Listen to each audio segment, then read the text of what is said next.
If living frugally is your New Year's resolution, here is Colette Robicheau, organizing consultant and coach, with some simple tips that will have you saving big in 2009. Colette, a lot of Atlantic Canadians are saving their money. It's a little bit of an economic crisis going on right now here in the world. So how can people be more conscious with their money, be more frugal these days? Well, one place to start is just by thinking about it and saying, I want to be more conscious about my consuming. And I think that's the first step.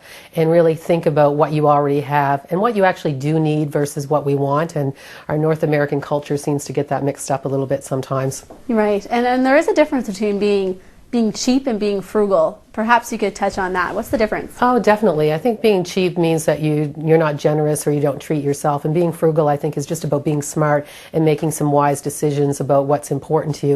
And I think that's the place to start, is what is important to you in your life, and then prioritize and go from there. And it's not always about spending, but we get a little mixed up with our retail therapy and think that we can spend our way to happiness a lot of the time. You see that a lot.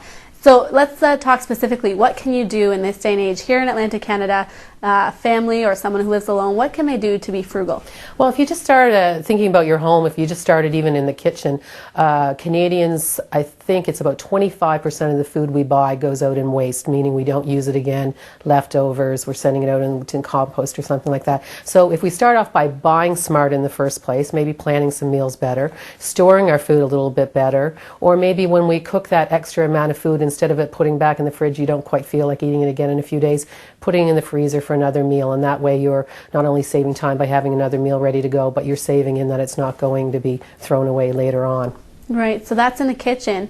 What about just day-to-day, maybe in transportation or just day-to-day living? Any other tips? Yeah, well, let's start about day-to-day having to get dressed in the morning. We all go through our closets and say, oh my gosh, I have nothing to wear, when most of the time my clients that are telling me that have tons of things to wear, and we find that sort of thing. But if you're feeling like you have nothing to wear and you're tired of those things you wear, what about having a little get-together with your friends, taking some things out of your closet, having them bring some things over, and having a little get-together and having a clothing exchange. You'll all leave with new outfits. They'll give you some ideas about how to put some other things together, what looks good on you. You'll have a lot of fun, a very frugal way to go, and everyone's happy. Great.